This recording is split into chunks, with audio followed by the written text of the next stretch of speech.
Recorded at the Southwest Conference on Botanical Medicine in April of 2016. For more information on our conferences, lecture notes, and recordings, visit our website, botanicalmedicine.org.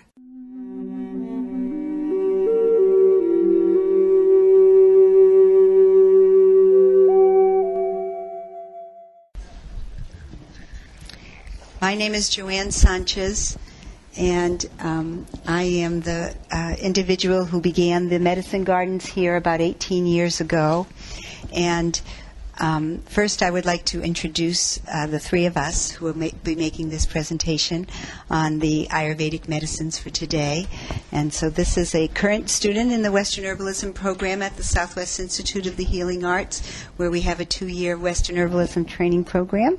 This is Jessie, and this is Sankar, who's a past student who's now moved on to helping with student teaching and carrying on the legacy to students that come after him. So the three of us have worked together to make a presentation for you from our gardens here, from the medicine gardens. So we know that we have the wild gardens out in the desert, and some of you were able to take. How many of you were able to go on the outdoor field studies on Friday? So we had folks out near the Superstitions and Usury Mountain, and certainly any wild habitat is going to have its own medicines, and we have wonderful, wonderful medicines here as part of the Materia Medica, the Mother Nature's apothecary in the desert. And some of those plants we have brought into the garden, but we are very fortunate to have been able to bring in plants to our garden space, from the, certainly if you look around in the city, you can see all kinds of non-native plants that have been brought close to us as city dwellers, and even more so in the garden here that we're able to bring medicine plants that we would not otherwise see in these environments. And some of those plants are from the Ayurvedic tradition. And so in our garden, unfortunately, it was a bit of a gamble, so we made the choice to be in the garden, in here, instead of the garden today. But in addition to the three plants that we're talking about today, which is the Bacopa and the holy basil and the Ashwagandha, we also have Coleus forscoli, which is a beautiful, about 4-foot mint in the bed just as you go out the north door, and you might take a look at that beautiful specimen, which is a wonderful Ayurvedic plant from the same tradition.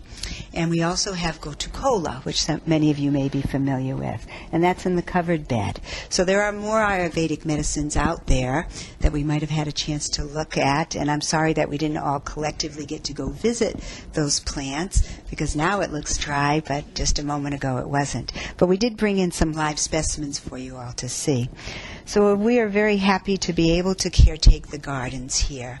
And one person who is impeccably important and special to us is Kim. So I would like Kim to come up just for a moment so that we can acknowledge her great contribution.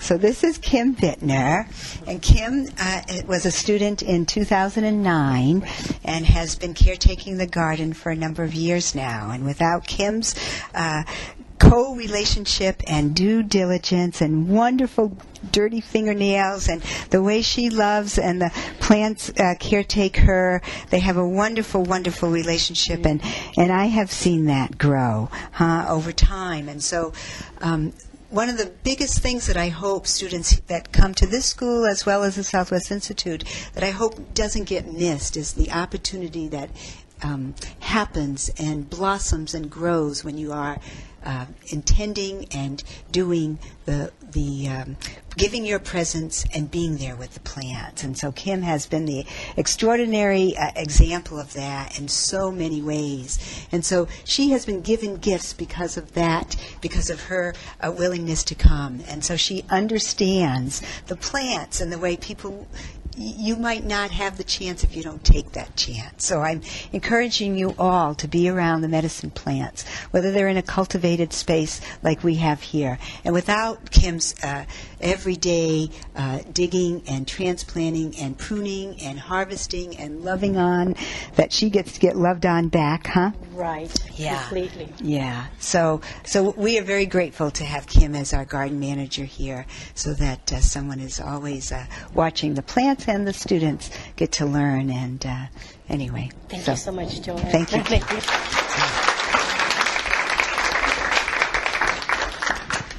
So we bring plants that have a very, very, very long tradition of association with us humans, our genetics, and the association that humans have with plants to you today. So while these plants are young, this Bacopa, help me out, Kim, maybe 3 years? The Bacopa, about 3 to 4 years. Yeah. The holy basil, about the same. Yeah. Versus the ashwagandha, we planted the first ashwagandha maybe 4 or 5 years ago, right. And this is offspring from that. So this is a new ashwagandha that we brought to you, this year's ashwagandha. So these are as old as I just mentioned. We need more chairs, huh? Yeah. Well, are there any empties? No. Well, I'm sorry, but you're willing to come on in. Yeah. But these plants, all 3 of these plants, come to us through a very ancient tradition of Ayurveda from India and Pakistan. And we have the long tradition of their use in terms of us being able to learn from them, as well as the younger plants or the plants that we might have more familiarity with when we're out in the desert. So they are close to us. So the first plant that we're going to talk about is the Bacopa, and I have a flyer. So in the proceedings, you have a wonderful study that Sankar wrote as part of his academics. So that is a wonderful backdrop for the 3 plants that we're going to be talking about. We're also going to give you a flyer for each one of the plants, and then we'll be sharing additional information beyond those flyers with you. So as I said, our first plant, why don't you do that? Thank you, dear. I'm also going to pass around the live plant, and so before I do, I think we'll pass around our cups, yeah? So you all are going to get a chance to have an experiential relationship with some of the things that we've delivered into, some of the plants that we've delivered into medicines. So there is going to be a 1-ounce sampler cup going around, and also a 3-ounce teacup. So, and then later on we'll give you a popsicle stick. So if you're unsure about wanting to drink the tea, then go ahead and put it in your 1-ounce cup. But those are primarily for you to do tinctures and extracts with. And then the other, save your cup, and we'll give you several teas to try.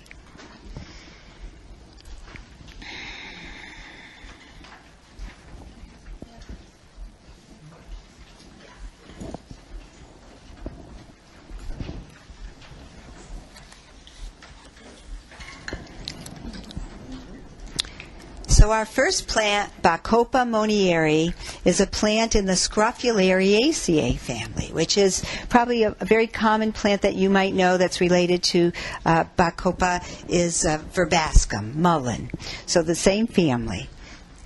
And it is a water-loving plant, and one of its common names is water hyssop.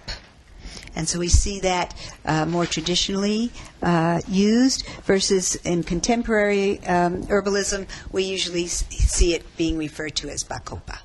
So the Latin binomial is also the common name in our usage. And it is a water-loving plant, so it is something that for us we need to irrigate, because otherwise it would be growing in a very moist soil in a natural place. It's a very low-growing plant. It's somewhat succulent. It has a beautiful flower, and yesterday, just as I was leaving, I saw the first flower, but in the rain, it must have closed back up. So when we picked this, I didn't see it today, and I was really looking forward to all of us oohing and eyeing over this one little white blossom. But it's a very tiny little white blossom, and we can use the plant. We use the leaves of this plant as medicine. We don't use the stems. We don't use the underground parts. We use the leaves, and we can use the leaves when they are with or without flowers. So I would invite you to I'm going to pass this around the basket, and as it comes to you, if you would like, take one leaf and try it. Okay? So, first just, give it a little bite, see what you think, and if you want to, you can chew and then swallow it, so that you can have a sense of what Bacopa is about just from your experiential tasting. So we'll start there and then pass it along. You know what, Jessie? Very good. Yes, just like that. Take a branch and give it to all the rows, because it'll take forever to get back there. So Jessie's going to bring around a branch to all the rows here so that it goes faster. Well, I might be done with Bacopa by the time the folks in the back get it. It would be nice for you to all be experiencing Bacopa at the same time. Nice and refreshing. Okay, there's one response. Okay. So in Ayurvedic medicine, Bacopa, and also our next plant, the holy basil, is known as a rasayana. And in David Winston and Mr. Maim's book, they describe a rasayana as a plant that will bring you to the healthiest place in balance. So a plant in and of itself, if you participate with it, as in taking it as medicines or food, will bring you to a vibrant life. That's what a rasayana is in Ayurveda. And so this plant is a rasayana. And they call it Brahmi. Sometimes, those of you who know gotu kola, you may hear gotu kola called Brahmi. I feel like that's a misnomer. So that I think, for me personally, and you can make your own decisions, I think that Brahmi should be reserved for Bacopa. So what gotu kola is, Bacopa is more so. So you can take them as similar in their presentation. They are in different plant families, however. Gotu kola is Apiaceae, and this is Scrophulariaceae. But I would reserve, as the Ayurvedics do, the word Brahmi for the Bacopa solely. And Brahmi is the goddess of learning, so it's very appropriate that they would call Bacopa Brahmi. So this is a very restorative, adaptogenic tonic, meaning that we need to take it for a long period of time. And it has its virtues primarily for the brain and for learning, and it needs to be taken for a long period of time in that regard. So it's mostly used to treat mental debility. Really important one that I think would serve us today is mental chatter. So I think that a lot of the contemporary imbalance that the busynesses of our lives give causes folks to have a weakened sense that often we have more mental chatter than we might if we were stronger in our constitution. So that's just my observation. That may or may not be the case for you. But that's a very useful thing to use Bacopa for a period of time, to really settle down that. And in that regard, it's helpful for insomnia, where you try to sleep and your mind keeps going. So that kind of mental chatter. The monkey mind, I've often heard it said. As such, as it treats insomnia and helps with sleep, it can help with depression from lack of sleep. It can serve people with chronic fatigue. It particularly will enhance memory development, meaning that this can be safe for children. Very useful for enhancing concentration and learning in general. There have been several studies using Bacopa for epilepsy. So with either seizure disorders in general or diagnosed epilepsy, as a tonic, used over a period of time. So Donnie Yen, some of you have been to his lectures in the last couple of days, and he is a wonderful writer and a profound teacher. And in his book, and I don't mean any disrespect, but have most of you tasted this leaf yet? Yes? What do you think? Bitter. Yeah. Pardon me? Hot. Would you like to eat a lot of this in your salad? Good. So there's one good clinical gem for you, huh? Don't serve it in salad or juice it for your clients or your patients, huh? Because you're going to have very low compliance. However, in Donnie's book, as I said, no offense intended, he talked about the yogis in India drinking it as a tea so that when they were meditating, so they could relax and get really close to, Brahmi, the internal brain center of holiness within themselves.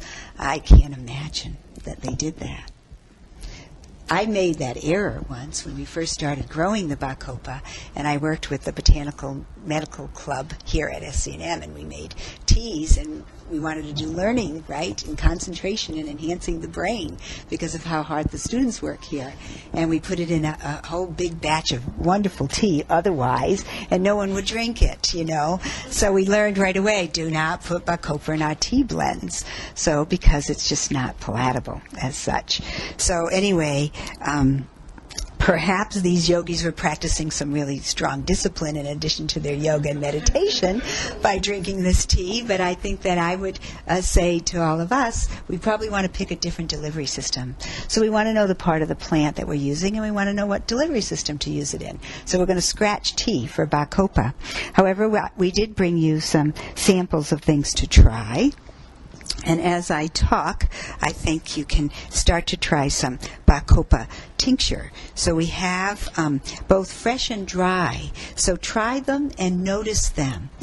So like those of you who might have been in Dr. Profrock's talk earlier, he said just take a drop and then notice. Do you change from the moment before and the moment that you're drinking it to the moment after? So a drop or two, try the fresh. Get a sense of what you think, what you feel, what you might sense, and then try the dry, or the other way around. And see if you notice any difference in the taste.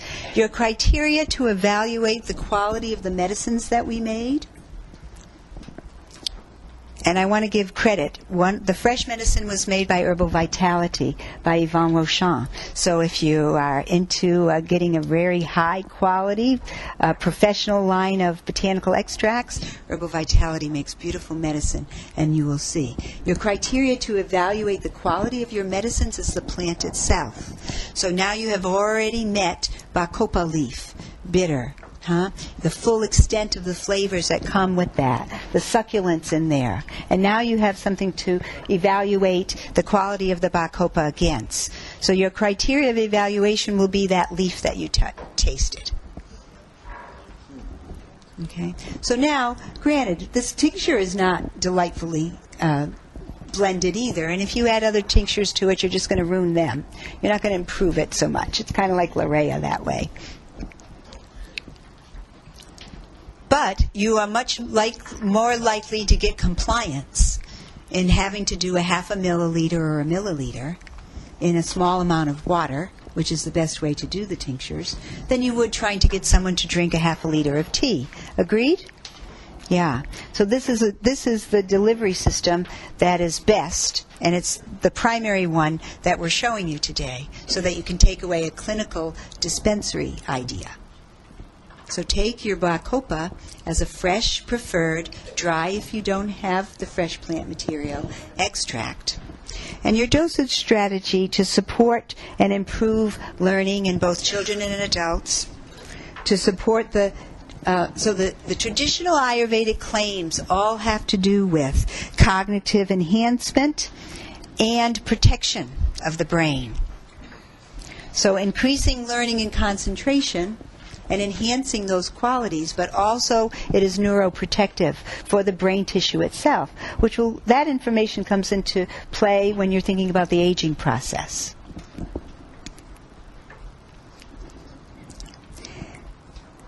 We don't want to pigeonhole herbs, so we want to let you know that is bacopa is a primary herb for the brain, for learning, for retention, and enhancing circulation in the brain. However, this has also been clinically shown to be, and I have used it in my own work, supportive for bronchial and asthmatic conditions. So it can complement a protocol, versus it would be a primary herb used in learning and cognition.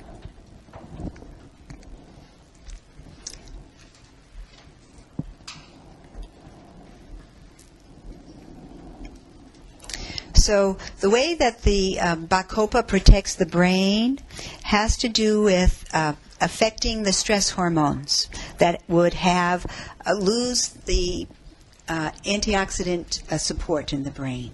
So while you're, instead of diminishing that, you're preserving that, and therefore Bacopa protects the brain.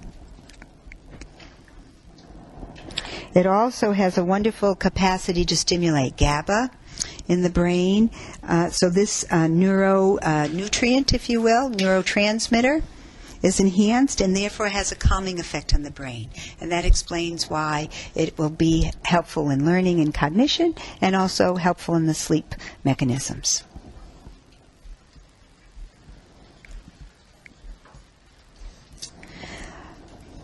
It has been shown that Bacopa is also transdermally effective. So we have made a Brahmi oil, fixed oil. So it's not an essential oil, it's a fixed oil. So where we added dried plant material into the oil and let it set for a while. So this is what it looks like in sesame oil. And we'll pass around a couple. And if you would like to, you can put them on a place that might maybe here or here, and see if you can get a sense of a little bit of the activity. Certainly you'd have to lube up and use it semi-regularly to get that effect.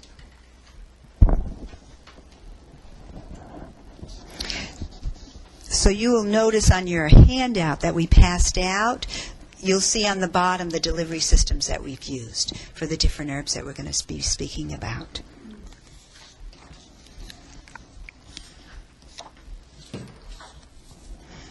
Okay, so I think we'll move on to our next herb, and that is the Ocimum sanctum, and that is holy basil. So we have a flyer for you for that as well, and we have cups. And Jessie is going to talk to us about holy basil.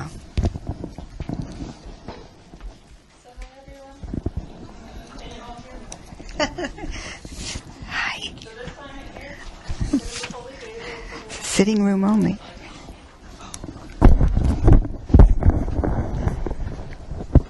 We're going to record you.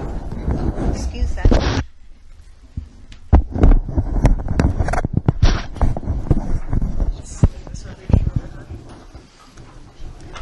We're good.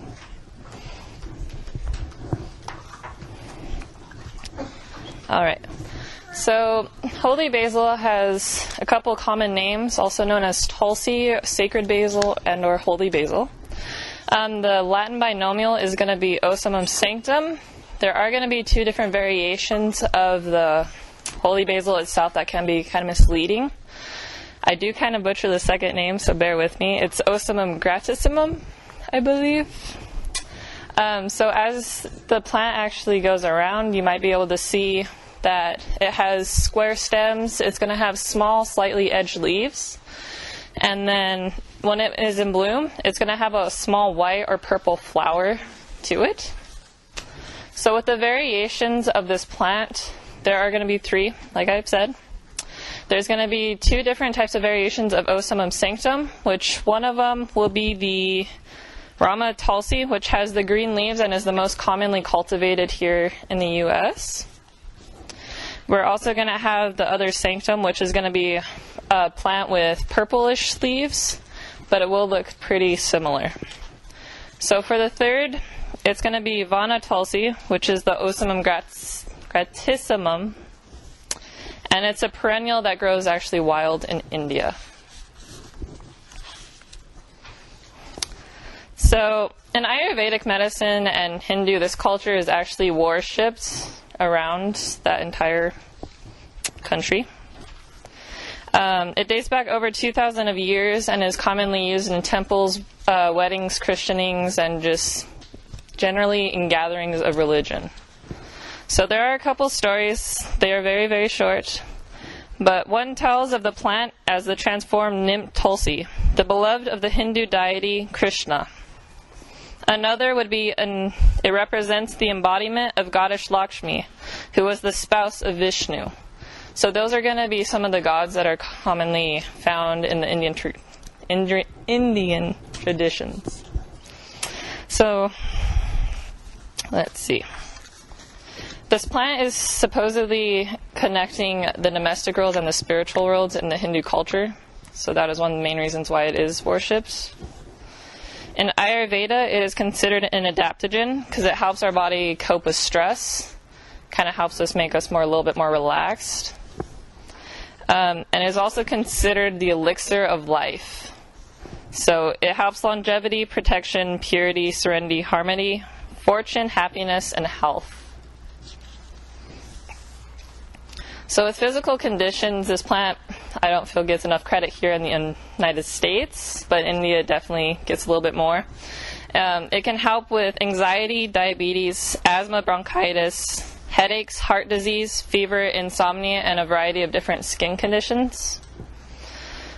It is going to be an adaptogen. It'll help aid some of the allergies, so right now it would probably be really helpful because everything's kind of blooming right now. It is a demulcent, an aromatic, carminative, hypolipidemic, an antibacterial, antifungal, anti-tumor, and an anti-inflammatory. And if you know your doshas, we have Vata, Kapha, and Pitta. It will help with a Kapha-Vata imbalance. So some of the active ingredients in the leaves itself, which is what you mainly use for tinctures or any type of medicine using it, there's going to be eugenol, ursolic acid, rosmarinic acid, osamimside, A and B, and osamarin. And we do have a couple of the samples for this, but I'm going to let her talk to you about those.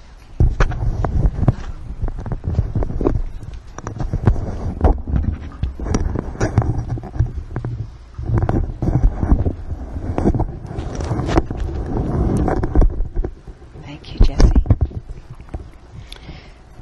So, as Jessie mentioned, Ocimum sanctum is the one that is the species that is officially known or is most commonly available in commerce. And that there are two varieties of Ocimum sanctum, and one is called Rama and the other is called Krishna. And Krishna, I see in cultivated spots like nurseries and things like that. It's a purple leafed holy basil. And the Rama is probably the one that is most commonly served if you're buying holy basil over the counter. So like the Organic India company is probably, have any of you heard of that company? Probably the most commonly available distribution of holy basil on the marketplace. A very, very integrous company that is serving the holy basil grown in India by small businesses. So they're really promoting growth of small businesses within their own culture, and then sending us the wonderful herbs. So we have tried to grow all three species of the Ocimum here, and while most typically the Ocimum sanctum, the non-purple leaf variety, is the most common in commerce because it is the easiest to grow. Of course, we live in this wonderful, unique environment in the Sonoran Desert, in the city of the environment of the Sonoran Desert, and we couldn't get that to grow. So what we do grow here is Ocimum gratissimum. So it is another species entirely, but it is also considered holy basil. So holy basil is both Ocimum gratissimum and Ocimum sanctum. We are particularly fond of this Ocimum gratissimum, and so I will pass it around on this side. And again, take a leaf. You might not want to eat the whole leaf, maybe just a little. It's very spicy, very aromatic, huh? It's a basil, huh?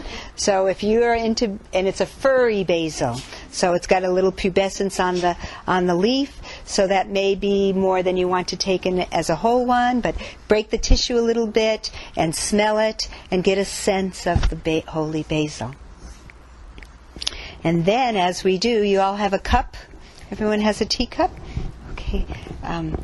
We're going to serve you both the Rama from some commercial holy basil that we purchased, and some of our Vana from our garden. And this will go round too. So, pardon me? Just by row. Yeah, I guess. And you can stand at the end like you're collecting a tithe. Yeah. Maybe run to the other end, huh? There you go, and then you can collect each one up. So try them and see if you can have a distinction in your taste and your awareness to a little bit of a difference in the flavor perhaps, and the spiciness or the relative strength. Now we made them both the same concentration, is that right, Shankar? Do you remember our concentration, please? So we did a 1-to-4 ratio, plant material to water.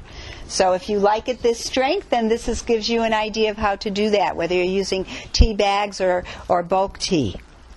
If you want it stronger, then make it stronger. You could maybe try a 1-to-3.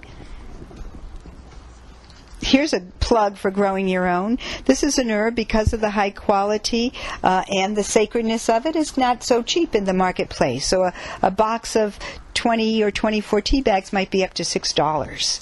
So grow it. If you've grown pesto ingredients in your garden, tomatoes and basil, you can grow this. As you can see from the specimen that's going around, it gets very woody over time. But it's a mint, and it's hardy here. And all three of these plants that we're growing today are particularly successful in our garden because they love the heat. So this plant is very healthy right now, but if you come back in about 6 weeks, it will be vibrant. It will be more aromatic in the sun. It'll be tastier, and it'll have more constituents that would be supportive to some of the things that we use it for. Joey? So the question is, was this, for the tape, was this a fresh tea? So Shankar and Jesse? It was dry. Dry. Freshly dried. Yes. We joke about that as herbalists, huh? Fresh, freshly dried, or dried? So freshly dried. So we harvested it. One we bought, huh? And the other we harvested, dried, and right soon away made tea from it. Yeah.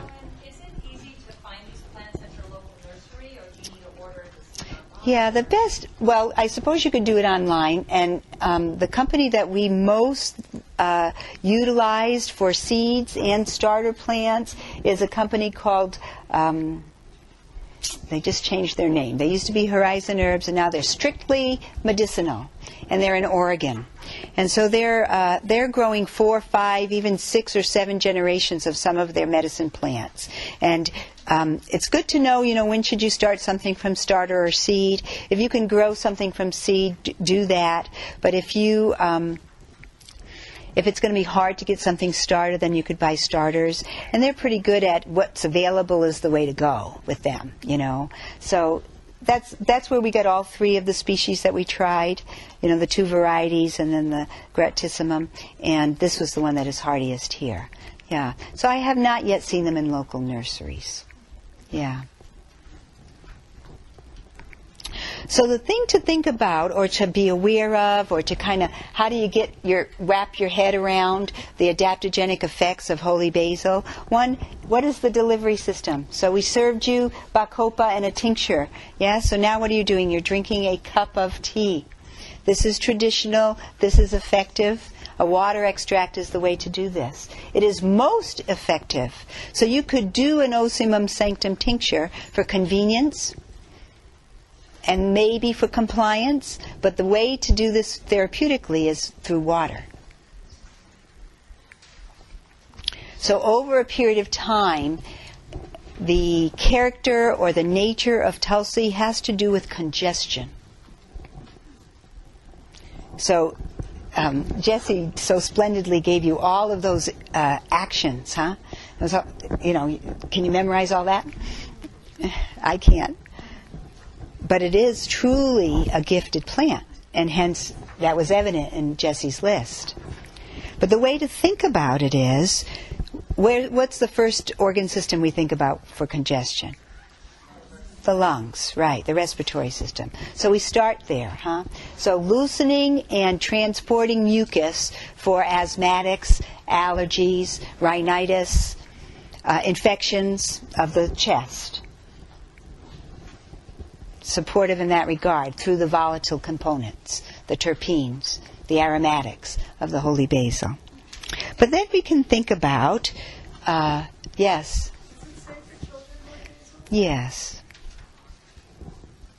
That's a good question. It's always a good question to know whether we should do that with our children or use the herbs with our children. So then we can take this concept of congestion to the digestive system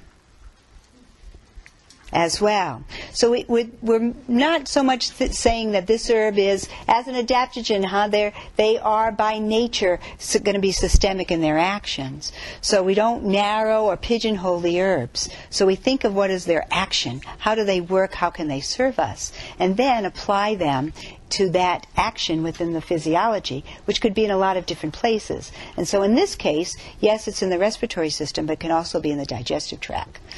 So where there's mucus in the stool, for instance, or delivered at the same time as the stool, that would be appropriate to take in holy basil over a period of time as a tonic. Again, its aromatic pungency is what gives that quality to the intestinal tissue. So again, congestion. Holy basil is also good for the circulatory system, particularly the cardiovascular. So we have this opportunity to clear or to enhance circulation in the bloodstream as it relates to supporting the heart. So again, similar action and supporting in 3 different body systems. Plus, this is such a delicious medicine, don't you think? Yeah, what a way to nurture yourself. And so by its nature, you repeat it and repeat it and repeat it. And so we can take it with us. We can take it into us regularly, often, throughout the day, many days during the week. Have a habit of tulsi or tulasi, which is my favorite way to say it, be with us enough so that it can support us as a nutritional medicament, if you will. Question. I saw someone. Yes, Blue. Have you noticed any specific affinities or differences between the Verticillin and the Brahmi? Well, I think that so for the tape, the question is, have I noticed any differences between Gratissimum and Sanctum? I think that my answer is clouded by the environment that I'm in, where I'm growing it. So we've manipulated these soils to be rich, and so I find that we are able to get a hardier, more active Gratissimum. But that's why is the Sanctum being the one that's sold most in commerce, huh? So I'm not so sure that I can give you a clear distinction without including my local environment of where I'm growing it. However, I would say that you can overlap them. Here are 2 species, same genus, that are therapeutically equivalent. Is that helpful? Yes, you're welcome. Okay. So holy basil is sometimes called the queen of the herbs by the people who know her best, those people who have been using her for generations and generations. So I very much encourage you to grow holy basil. It's always good to think about, I think, for us as botanical medicine folks, to have some of the live herbs with us. And tradition for this herb, hence, because it's being called holy, is to have it near, to have it be like a talisman or a protection. And so the energetic medicine of you having a plant close to you is going to be part of how it's serving and how you will be served in terms of your attention and intention with the medicines. So we've tried our Ocimum Sanctum teas, yes? And we also have some other delivery systems for you. These are really fun. So now it's time for popsicle sticks. And Sankar says you should have 3. So take 3 popsicle sticks, right? Yes. Great.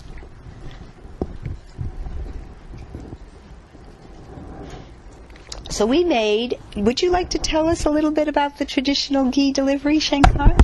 Hang on, though. Suit it up.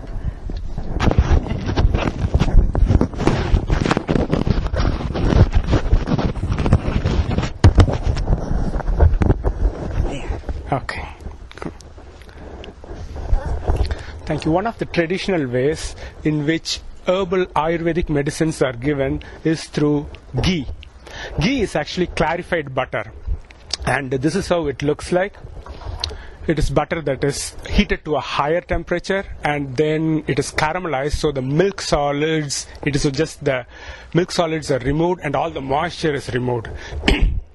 So with ghee and honey is actually another great medium of sweetness, as well as it has a prevention of anything that goes decaying, so it has preventative properties also. So both this together and with the herb, we generally give it in Ayurveda, and it is said that it takes the medicine deep into the tissues.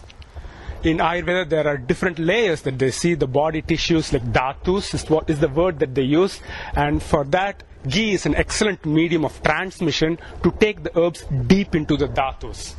So that is one of the ways. So we made holy basil ghee also with rose petals. So it has the nice aroma and opens up the heart, and has a bunch of vitamin C also in that one.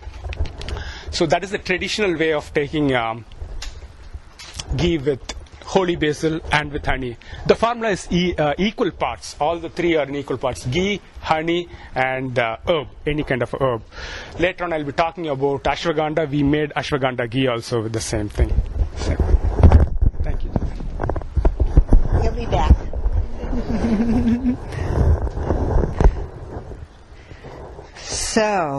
So one of the things that you can take from that is that in this delivery system, it is going to have a good shelf life because it comes with its own preservative by having the honey there. And then it comes with its own delivery by having the ghee there.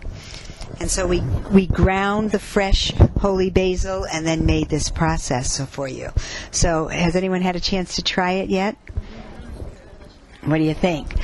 Yeah, so you could get any child of any age to comply with this delivery system, huh?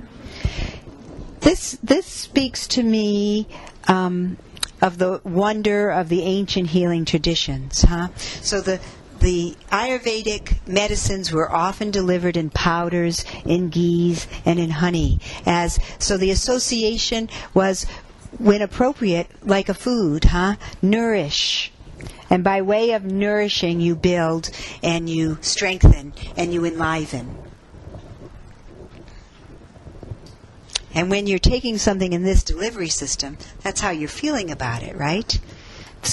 Put it on some toast or on a cracker, or take it straight, or stick it in a hot cup of tea. Every day you'll want to take it. You'll look for it in the morning or in the afternoon or both. And hence, over time, then you will reap the benefits of it supporting your body systems. Joey approves. She's giving her heads up to the cooks, huh? Yeah. Yes, Julie. Yes. Well, by definition, when we call something an adaptogen, it's inferring that that's how you do it. You will not reap the benefit of adaptogenic tonics, or the rasayanas for that matter, because this plant is also a rasayana, which is relatively equivalent terms from two different orientations in herbalism. To say rasayana, to say adaptogen, we're coming from two cultural perspectives that are giving you the same sense. Is that this is safe, this is used and has an accumulative benefit over time, and then we continue to take it. So not only is it okay, it's best to do it that way. So intermittent use of kale or carrots for their nutritional benefits is not going to be very supportive. But regularly incorporated into the diet, vegetables will give you the minerals and the co-nutrients that you need to support. And that's how it is with these safe and nutritive herbs that heal and support through their nutritive qualities. Yeah. All right. So then, yes.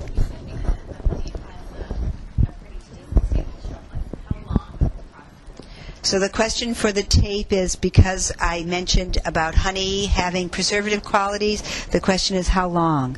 So approximately 6 months.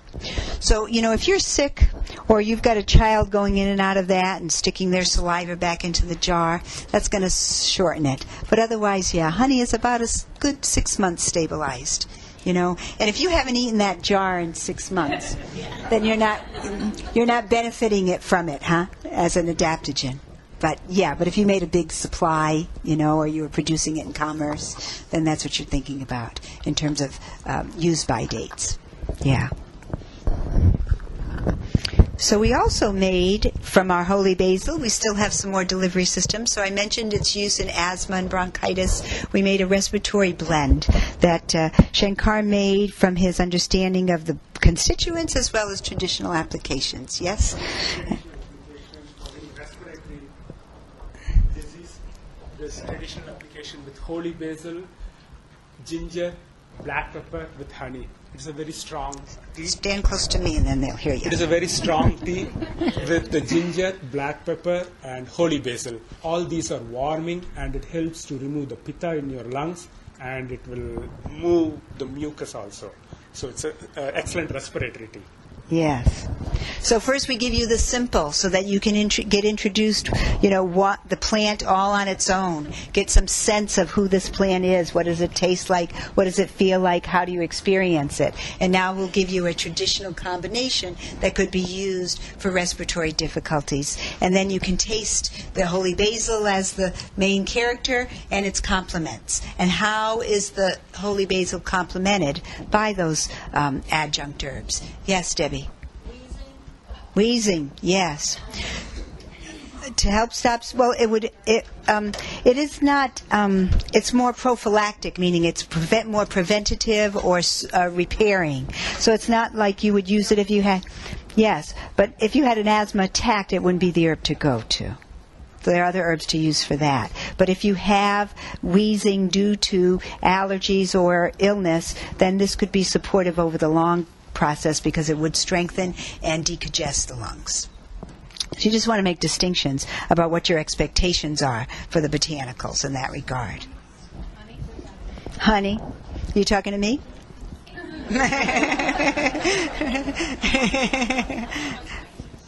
You like that?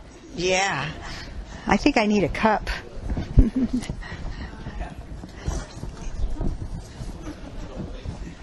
I have some? Thank you. Everybody get some? That's all I get. Yeah. I love herbs. Yeah. It's my thing. Isn't that lovely? Yeah. So, Shankar was saying a little earlier, too bad we couldn't warm them up. But we thought we were going to be in a warm, sunny day outside, so we refrigerated them, But think of that, the warmth, how that would assist the decongestion properties, So we have both an acute medicine here, distress in the digestive tract, distress in the respiratory system, but we also have a medicine that we can take every day to improve the big picture while we're focusing on these areas. So we think of, yes. So we used dried ginger roots, black pepper, and then the holy basil was what we grew. Yeah. So I'll pass those. Yes. So the question was, do we crush the black pepper? So to release more of the aromatics, we can do that. But the water is suitable, without crushing it. The hot water will do that. So we made hot teas and then we refrigerated them. And again, was our concentration, please, Shankar, 1 to 4? 1 to 4. Yeah, so we pretty much kept that standard for this presentation so that you could see what this, the amount of flavor and activity that you get from the 1 to 4 ratio, and then you can judge yourself how you would like to change or not. Yum, huh? Yes. Oh. Shankar, would you please share with us the proportions? The proportions, the 1 to 4 ratio, mostly we use the holy basil as the primary one, because ginger, black pepper are very spicy. So holy basil was like, we made a gallon, so it was like 3.5 cups of holy basil, and then 1/4 of ginger and 1/4 of black pepper. Okay. Black pepper and ginger in the lower end, the rest is all holy basil. So for 1 gallon of tea, you use 1/4 of a cup of black pepper, 1/4 of a cup of ginger, Yes. even a little less, about that, and 3.5 cups of holy basil dried leaves. And 1 gallon of water. And just honey to taste, so you could make it less sweet or sweeter. This is pretty sweet, but it's nicely sweet, don't you think? And then you could warm that up. And a child of all ages could benefit. Why can't medicine be soothing and to all of us when we're taking it, huh? That's what this reminds me of. Certainly stimulating, huh? Especially with the ginger and the black pepper in it. Yeah, it's uplifting as it moves the energetic. What you think of the ghee? Okay, we'll do that. So did we mention there's roses in here? So sometimes, like when we made it our last educational stint, we didn't put any roses in it. But this one has roses, but it has a nice a heart-opening quality to it. And that will support the circulatory benefits. Yes, Deborah? The ginger, was it dry or fresh? Dry. Yeah, so if you used fresh, that would change it, huh? The dried is much more pungent than the fresh, but you could use fresh. It'd be more antimicrobial. So we're going to pass this ghee around one more time, even though we have more coming. Yeah, we can do that, since you enjoyed it, because really get a sense of the holy basil. What it tastes like, because you have more to come, and I would like for you to be aware to make a distinction between your herbs. What are you tasting? How is it tasting you? How are you feeling it? So this, you've tasted it once, now get closer to it. Yes?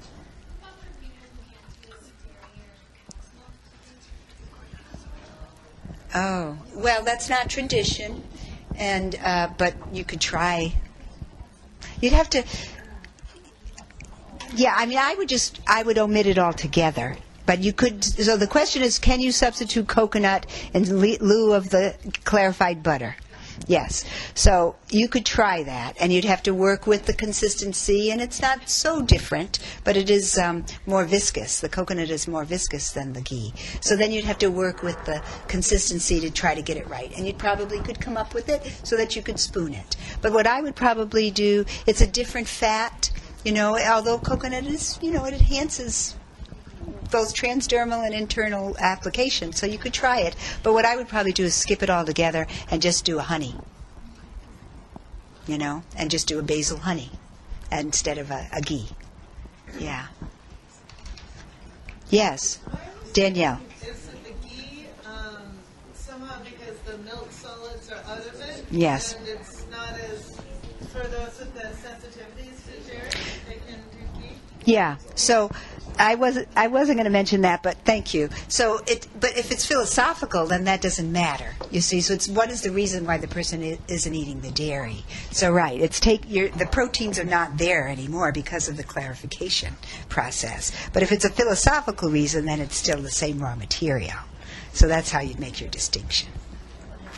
Okay, so I think we're ready to move on to our last herb. Yes. Okay, so we have one more herb. Withania somnifera.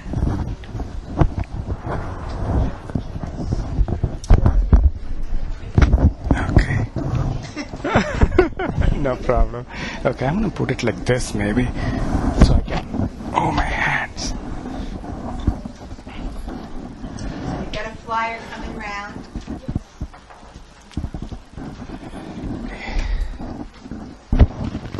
Stop. Put it out there when you start talking. Okay.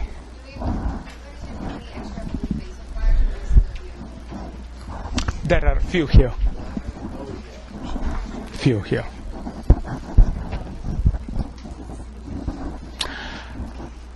Just pass them to towards the back middle of the room there.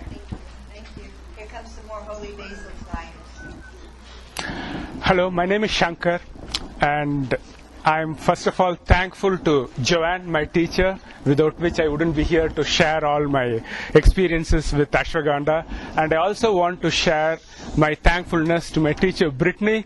These two are my teachers who have trained me for the last 1.5 years. So thank you both. Brittany.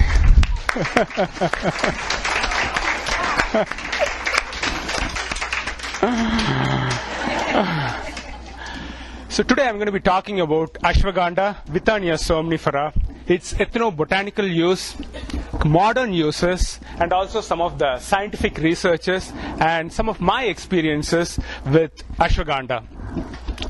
I was reading an article that was published by the Journal of Neuroscience in 2011 that said emotional stress can physically alter the brain function, the part of the brain, cerebellum, that coordinates the movement and the motor functions can be altered due to emotional stress, long-term chronic stress. So, Ashwagandha is specific for people who are stressed out. So this is, where is our Ashwagandha? Did we pass that one out? Yes, we had passed the Ashwagandha. So it is, everybody. So, Ashwagandha is considered as a Rasayana herb in Ayurveda, and also it was a highly respected herb in India. And it is called as Indian ginseng. Although it is botanically not related to ginseng, it is considered as a ginseng in India, and also it helps to relieve muscle weakness, relieve tension, provide good sleep, and it is considered as an adaptogen. It is also very useful for memory retrieval, learning and memory retrieval. So that's an important part of using Ashwagandha. In Ayurveda, it is considered as a Rasayana herb, as Joanne was mentioning about holy basil. This Rasayana herb is a group of elite botanical medicines in Ayurveda that helps to promote physical, mental, and also spiritual well-being. So Ashwagandha is considered as a Rasayana herb. Also, in the Western world, the equivalent is adaptogen, as Joanne was mentioning earlier. And adaptogen is not a new concept. It is something that actually balances our body, standardizes and neutralizes our body from the external stresses that we have. By definition, an adaptogen is non-toxic, works on the entire body, and it is not non-habit forming. And this adaptogen is like not a new concept. It has been used traditionally in different cultures across the world. In Ayurveda, I mentioned it is called as a Rasayana herb. That's something that rejuvenates. For example, is Ashwagandha or holy basil, shatavari, and bacopa is also considered as an adaptogen. So this is an adaptogen from the Rasayana. Now, traditional Chinese practitioners, they use a different term called as qi tonic, or it is something called as a superior herb that helps to improve the resistance of the body, helps to improve the immunity of our body.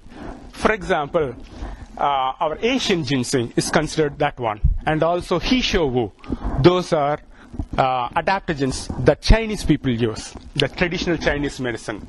Then coming on to the Russians used the term adaptogen. They were the one who invented the term adaptogen, and for them it is something that improves the performance of a person. For example, erythro can be considered as an adaptogen. Then coming on to Western world, we also use the term adaptogen as something that nourishes the HPA axis. HPA axis is hypothalamus pituitary adrenal axis, which is actually the stress response in our body. So that's how we consider adaptogen as in the Western world. So Ashwagandha is something that nourishes our stress system in our body. And to test this, I did actually test on the HPA axis, like how stressed I was. And it's an excellent test called adrenal fatigue test. Has anybody done that? Adrenal fatigue test? Yes, a few of us done that one. It is 4 saliva samples that we take and send it out morning, afternoon, evening, and night. And then they measure the cortisol circadian rhythm in our body. And it will tell how much stressed a person is. So I did the test, and the reason why I'm saying is I wanted to share this with you because I want to show how ashwagandha has helped me towards the end of the talk.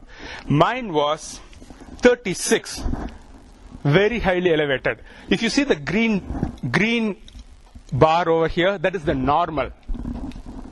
And mine was like super high in the morning. It was 36, super elevated, and then it came, I have a sharp, deep steep in the afternoon, which means I'm dropping off so much. My energy level has gone down so much in the afternoon, and then it tapers off. So that was my adrenal fatigue test that I did, and adaptogens helped with this. Towards the end of the talk, I will share with you, I took ashwagandha for 6 months. This I did it like April 2015, 1 year, exactly 1 year before I did this test. I never knew I'll be coming and sharing my experiences of ashwagandha here, but it just so happened to be here. So towards the end of the talk, I will share with you how much it has improved my HPA axis or my stress one. So Stay stay tuned. tuned. So talking about ashwagandha a little bit more. Ashwagandha belongs to the Solanaceae family, and it is native to India, Pakistan, southern parts of Africa, and it also grows here in our garden where it is plenty of sun. The fresh root is the medicine that we use, although in Ayurveda we use dried roots also. So fresh root tincture is excellent. So last September, me and Guillermo, I'm not sure if he's here, he's a medical student here, and under the guidance of Joanne, me, Guillermo, and a few other students, we harvested I think it was 3 or 4 years old of ashwagandha root, and we made fresh tincture out of it. Yeah, so if I may interject Yes, here. please. So about, I'd say at least 5 or 6 years ago, we planted our first ashwagandha in the garden. And it did very well. It was in the covered bed, and it grew to be about 4 feet tall. And it lived, well, it's probably even more than that. I'd say it was about 7 or 8 years old. And it lived a good 8-year life, and then it was too old, and the roots were too woody. However, that was the only ashwagandha we ever planted here. And now it is prolific, isn't it? And we're always smiling where we see it show. So last year I contacted the owner of the Strictly Medicinals. I do that from time to time to chat about plants and seeds. And I said, Richo, do you have any idea or any suggestion about when is best, how old the root should be to make the best medicine? And he said, well, how timely. He said, Vasant Lad, who is a very well-known American Ayurvedic doctor here, very well-respected, said, was just here at my farm last week, and he told me to pick the 3-year-old roots. So he said, sometimes if you're really good at understanding ashwagandha, you'll be able to use a 2-year-old root. But he said, generally speaking, pick the 3-year-olds. So we watch as best we can, when did this one crop up, and, how old it is. And I'll ask him, when did that come, and, how old do we think this one is? So we had a beautiful 3-year-old plant that was right outside the north door. And so we slated it, we talked to it for a couple of weeks before. We all acknowledged what we were doing, what we were going to do, what our intentions were. And so then Guillermo and Sankar dug up that beautiful ashwagandha. Yeah, thank you. It was very beautiful. And then we made fresh tincture, 1 to 2, 50% volume by volume. And this tincture was born. This is how it actually looks. Deep red color, and it is very aromatic. I'm going to pass this around so you can smell it. You can open it, see it, and smell it. So while you're tasting, yes? When you normalize your stress, were you taking it by a tincture or how? There are various forms. I'll talk about that one. I used a tincture as well as standardized extract, and I also used some ghee. I was actually ashwagandha'd out. I was like, I just wanted to go full on and see, I want to change that. That's all it is. That's all I want. So I dosed up a little higher. So it was higher than normal probably, but it helps. So while tasting about that one, the taste is actually sharp and pungent. And in Ayurveda, the sharp and pungent taste means it raises the metabolism, warming, and it clears the mucus. That's the sharpness and the pungentness actually means. Also, Ayurveda identifies a post-digestive second flavor, a little sweetness to it, very little bit sweetness, and that sweetness lets us know that that's nutritional property and hormonal balancing properties. So ashwagandha has that properties within its roots, fresh roots. And talking about the actions, Western actions and Ayurvedic actions. In Western actions, ashwagandha helps as an adaptogen, as we spoke earlier, and it is also anti-inflammatory, antioxidant, and also it has found to have good results with cardiopulmonary and endocrine systems. And specifically for the thyroid gland as well as the adrenal glands. I will talk about a little bit in a minute. In Ayurveda, the two doshas, we have Vata, Pitta and Kapha doshas. This helps to balance the Vata and the Kapha dosha. Since it is warming and Pitta is warming, we had to use it a little bit mindful, but it is warming for the Vata and the Kapha doshas. It is great. And according to the AHPA Botanical Handbook, it is classified as 2B. 2B is not to be used during pregnancy. So it is the safetiness that we need to be aware of when having ashwagandha in large quantities. And talking about some of the active constituents that you taste in that one, there are a few. Steroidal lactones, alkaloids, it is high in iron, and also it has vithanolides. Those are the steroidal lactones, and it has a few of the saponins also in that one, which helps it in its hormonal health and balancing. So let's see how ashwagandha has been used traditionally in India, because I'm going to talk a little bit about the tradition, from where it came from.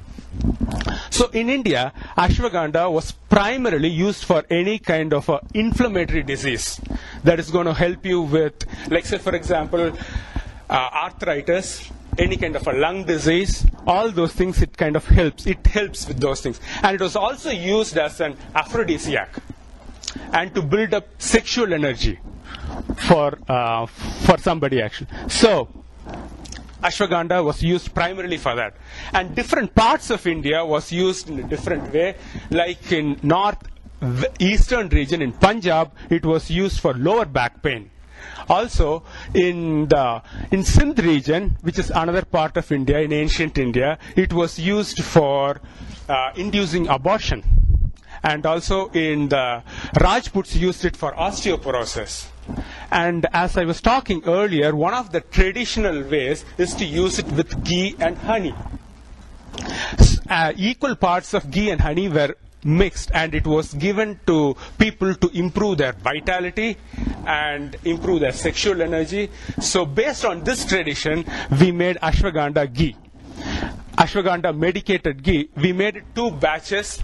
The first one is with equal parts of ashwagandha root powder, ghee and honey, and the other batch we added some rose petals to it. It adds a beautiful aroma to it and a nice flavor to it. So the one we're passing on now is without roses. And also while talking earlier, I was mentioning about ghee. It also helps to nourish ojas, what the Chinese call it as the chi, the subtle energy that flows through everybody. So it is called ojas in the Ayurvedic world. So ghee nourishes that. So that's one of the reasons they use ghee. And also ghee is a great lubricant. So it is helpful for any kind of a movement, joint pain. So that is another reason why they had been using ghee as the traditional way. So it has great properties. Of course, if you are lactose intolerant, you just want to be mindful of it. But since all the milk solids are removed when you're heating up a little higher, most of the time it doesn't affect, but it might affect for somebody. So be mindful of that one. Also, ashwagandha can be mixed with sesame oil and applied externally on the skin for any kind of skin issues. So that's how it was used in India. Now, our neighboring country, Pakistan, in Unani medicine, people might have heard of that one. It is another system of medicine like Ayurveda, and they used it for heavy menstrual bleeding. And also, it was also used for any osteoporosis. How do you like the ghee? That's awesome. Yeah, it is. I mean, I just go and eat by spoonful, actually. And also the other property of ghee is it helps with bowel movement also. So you have like a spoonful of this one in the night time. Next day morning you don't have any bowel movement problem at all. So ghee is great for that one. Yes. Teaspoon, like a 1 teaspoon, maybe half a teaspoon. You just see some people can take a little bit more, but I would start with half a teaspoon. Yes. Yes, the way it balances the cortisol, it has the adaptogenic properties. So, the way it affects the cortisol, it normalizes the cortisol production, the stress system in our body, the adrenals. So, when it is like super high, it tries to balance it and bring it a little bit down in the standardized extract format, or if we take as a fluid extract or as a crude herb. So do you have to take quite a bit of that in order to... Yes. Yes. Yes. So more than taking a lot of it or quite a bit of it is to take it consistently over a period of time. And here comes the roses. Yeah. Consistent. I used for 6 months. Little by little, yes. That is how all the adaptogens work. You have to just keep on taking it. It is just if we take a lot, it just doesn't work immediately.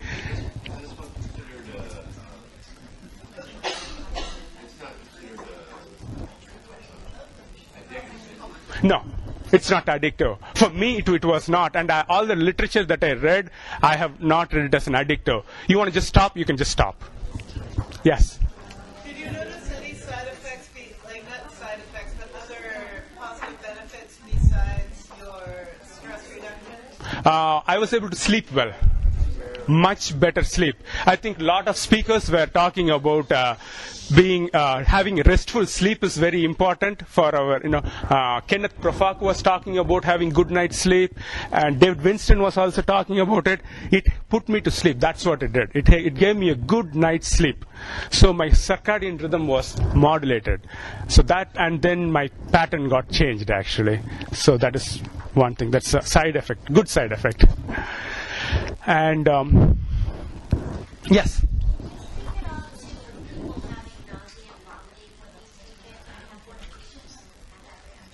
Yes. Also, a great question on that one. If people, if they take it in large amount of quantities, it can create diarrhea or vomiting, and that was one of the scientific literature that they said that in large quantities it also can induce abortion. Yes, so we need to be mindful of that. That is in larger quantities. We need to be a little careful. And also, any herb can be idiosyncratic. I mean, like anybody can have rash to something. But, like I have allergic to chamomile and calendula. And I had rash. I mean, like, who would have that? But I would, I have that. So some people have that one. Yes? Are there any contraindications with autoimmune thyroid? Well, for thyroid condition, this is one of the herb that specifically helps with the thyroid condition. I had seen thyroid specialists prescribe it to the thyroid because there are studies that has been said to increase the production of T4 hormone. So if someone is on thyroid medication already, they still can take ashwagandha along with it. Autoimmune thyroid, do you know anything about that being a problem? I have not read anything that it has a problem with an autoimmune condition. It is actually an immune modulator, so it helps to go up and down. So I have not seen any literature that says it with the autoimmune conditions. I know a patient who had autoimmune who used it and it actually improved it. It improved it? Okay, that's the condition. I'm giving it to her. She read online that contraindicated or there's controversy. I'm like, really, I don't think so. So I'm asking the experts. Yeah. The experts. Well, some of the best information that I got, the authorized documentation that I found was the AHPA Botanical Handbook, the big handbook that Christopher Hobbs, David Winston, all those herbal gurus, they had written that one. In that, it has mentioned that it's helpful. There are researches that it says that it's helpful for thyroid, but for autoimmune, I didn't find any researches on that. So, thank you. It is autoimmune. Thyroid is an autoimmune-driven disease. Yeah. Yeah. Okay. Yes. With the skin conditions, you said using the oil topically. Yes. Topical. Some specific ones like eczema or psoriasis, or just Rashes, any kind of rashes. Rashes. Yeah, that's what has been traditionally used. I have seen that in ethnobotanical literatures. Yes? Does this affect the hypothalamus gland at all? Hypothalamus gland. I have not read anything. Do you have any of this? Would you comment? Yes, please. So, as an adaptogen, it is supportive for the endocrine system as a whole. So, therefore, would be supportive. Amphoteric, bringing into balance. Thank you. So we saw the multiple uses of it. The current modern uses, just a couple of uses. It is, since most of the adaptogens are stimulating, but this one is a calming adaptogen. That's something to be noted. And we made some, it is also a it modulates the immunity. So we made a tea with ashwagandha, and it has ashwagandha, licorice, holy basil, ginger, and cardamom seeds. So this is a strong tea. We made it strong. This is very strong. So because this was proven, it was shown to improve the natural killer cell activity, and you can taste that one. Also, one of the other traditions that we used was with ashwagandha with milk. I use it myself. Ashwagandha with for one third cup for a gallon of ashwagandha milk, and you add some honey and rose petals. It's a delicious nighttime drink that you can have it. So we will pass that one around also.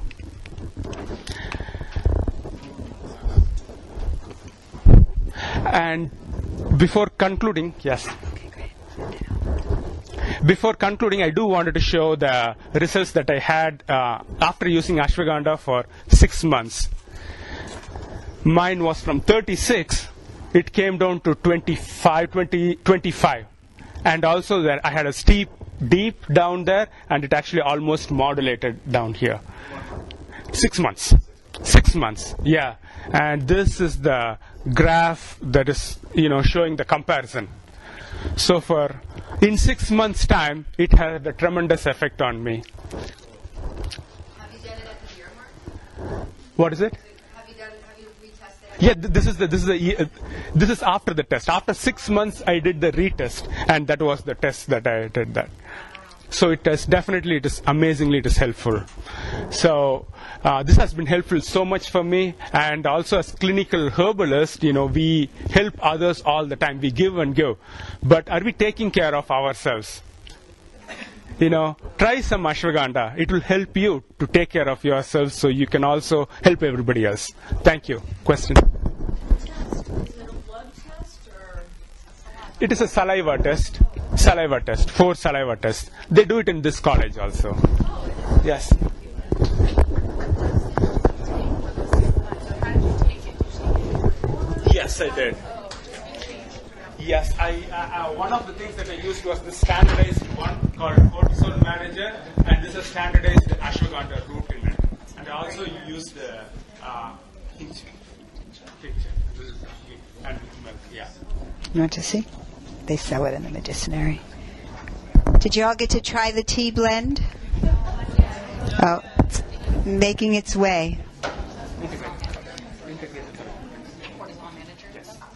So in this case, A couple of things to point out. The question was how much. So, Shankar said a teaspoon, so there's a range, if you will. That's within the range of what might be therapeutically appropriate to take. You're trying to figure out that you're going to get approximate of what you might get in a couple of capsules of dried plant material, because that's what's in there, is dried plant material with a preservative, a nutrient, and a deliverer into the body systems. But you're going to have to see tolerance, general vitality of the body, and body weight. All of those things will come into play. So you start with the moderate dose that is led by Shankar's 1 teaspoon suggestion, and you go from there. If you're working with a child, you'd give them less. The importance is that you consider putting it into the bloodstream on a regular basis, and that might be once or twice a day, maybe 5 to 6 times a week for 5 to 6 months, for instance. And so then you kind of moderate that to the physiology of the person who's using it. The other thing that Shankar pointed out, and I'd like to point it out again, is that most of the adaptogens that we utilize are stimulating. So overall action in the long run is something that needs to be applied in the daytime for almost all of our adaptogens. Ashwagandha stands out among the adaptogens in that regard, that it is very, very helpful for, as Shankar said, working with the circadian rhythms and to supporting the sleep cycle. So some clients and patients use the ashwagandha in the end parts of the day, late afternoon and early evening, to support that process. And some may not be served well by using it at that time of day. So you have to kind of figure out when is your physiology in attune or in affinity or symbiotic with the ashwagandha. And that's really you're going to have to see for each individual. So that's yourself and the persons that you're helping. However, whether you take it in the early part of the day or in the evening, either way it's going to support sleeping. And so strengthening your sleep will support, of course, your daytime vitality and virility and strength, overall strength. So this herb really is clearly calming and first and then activating, if you will, and not so stimulating as many of the adaptogens can be. So that could be a differential for you if you're trying to decide what adaptogen to use for any particular person. So we need to get this, I guess it's already started? Have we started out with the ashwagandha milk? Oh yes, Shankar's on it. So here's a very delicious way to end your day or start your day. And before you get some, I'm going to have some. I like taking first dibs because there's nothing worse than an empty jar or an empty teapot. You all have cups? Yeah, we got some. Oh, you want some more? We're waiting for that one. Oh, tea. All right. So where's that? Let's start it here. Actually, you know what? I'm going to give you this one. It's easy to pour. So we can. So did you get the ingredients for this one? So you're about to drink ashwagandha, rose petals, cardamom, and honey. And almond milk, right? Almond milk base. So if you have a sensitivity to almonds, that has rose petals. Yes. Question? Question? I have a question. Question. Question. Indicated for someone who's on a benzodiazepine. I'm wanting to give it to some of my patients who are taking Yeah. Valium or As best I know, there is no contraindication. Yeah. it has the apple like it could. Right. Yeah. So that's, a relative term. You have to take a lot to have a problem. But yes, if you use it, in a food-like tonifying way over, as opposed to high therapeutics, like the standardized in a repeatable high therapeutic dose would probably be contraindicated. But as in the paste or in the almond milk, probably not. You see. So the difference is that you're giving it as a food or as a therapeutic agent. You see, over time, the food application as a tonic will improve overall endocrine function and not offset. But if you upraise that to a medicinal value, then you may have a problem. Yeah. That's a kind of a criteria. And so we also made a combination tincture called Brain Power that includes all three of the plants that we talked about today. So that's coming around right now. It has, in addition to the withania, the holy basil, and the bacopa, we also put ginkgo, rosemary, and prickly ash. So the ginkgo, the rosemary, and prickly ash, if you know those plants, are all to enhance the circulation and uptake of these three plants that we've put in here. So they are the stars of our day, and then they are enhanced by the circulatory assistance from the other plants. So try some. So we didn't mention this. I'll just give them to you folks. We didn't mention this, but I hope that you all have a sense of how to take your tinctures, shake them, do a mill to 3 to 5, depending on what is appropriate for the herbs that are there and for your constitution and what your goal is. Put them in a really good dilution rate is 1 ounce water, and then take it that way. Hold it in the mouth for a little bit if you like. Hold it under the tongue if you want to, transdermally really quick. And again, all those herbs being tonic, you want to use them for a period of time. This just gives you an idea of what it would taste like, what high quality tincture would be like. And lastly, before you go, we primarily, I shouldn't even say we, although I provided the raw materials and the impetus and the inspiration for these wonderful folks to make you up some gift bags.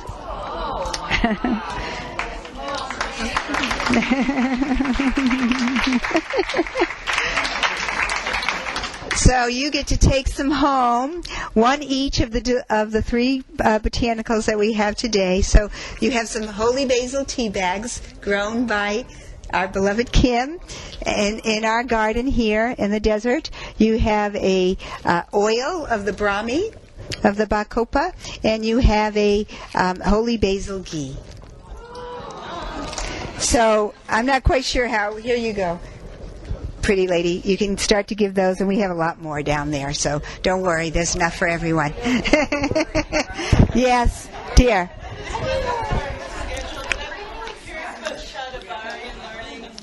Shatavari, asparagus racemosa. Yeah, so it's also tonic. It has more unidirectional activity on the endocrine system, so we wouldn't call it necessarily an adaptogen. It's also phytoestrogenic over some of the other balancing effects it has. So it's kind of a separate, and we don't grow it here. Yes, one more question. We're going to finish in just a minute, so if you hang on just for 1 minute. Yes, sir.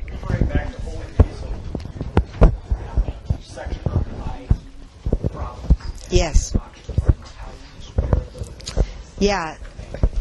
So it's a decoction, not a concoction. You know, witches make concoctions. So we only do that on Saturdays. And when the moon is in a few places during the month.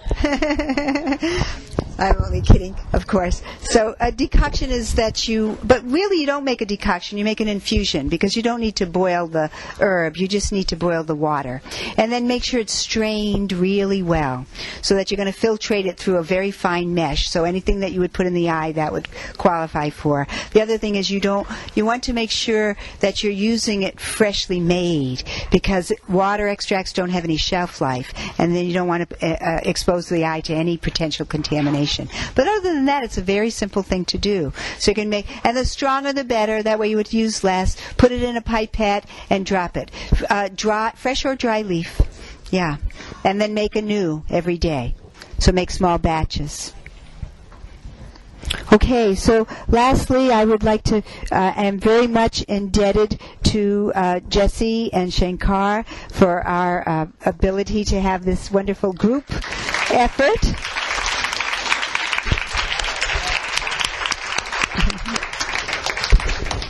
I'm grateful to the plants, the medicines that are growing outside, and I hope before you leave on your journey that you get a chance to go visit. We have so many beautiful plants out there. I hope you go see the viburnum, the cramp bark, the ginkgo tree, the yellow dock plants. What else? Has anybody seen a medicine? The castor bean tree.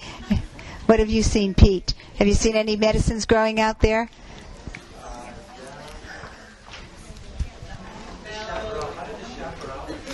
Yeah, the Larea. So about 10 years ago, I dug up a Larea from the desert, my private desert, my property, and gave it to Dr. McAllister, who was then a student here. And we put it in. We decided where it was going to go, and I said it needed lots of drainage. So we put it over in the annex. But the annex was demolished to make this building, so we transplanted it with great hope. Huh, Kim? Yeah. We had 3 desert plants, the Hyptis, the desert lavender, the Ocotillo, and that. And it took, and it's wildly happy, and it's beautiful there. So that's, yeah, it's a transplanted, which is really difficult to do. Anyway, on the last note, I also would like to thank you all very much for coming, and travel well.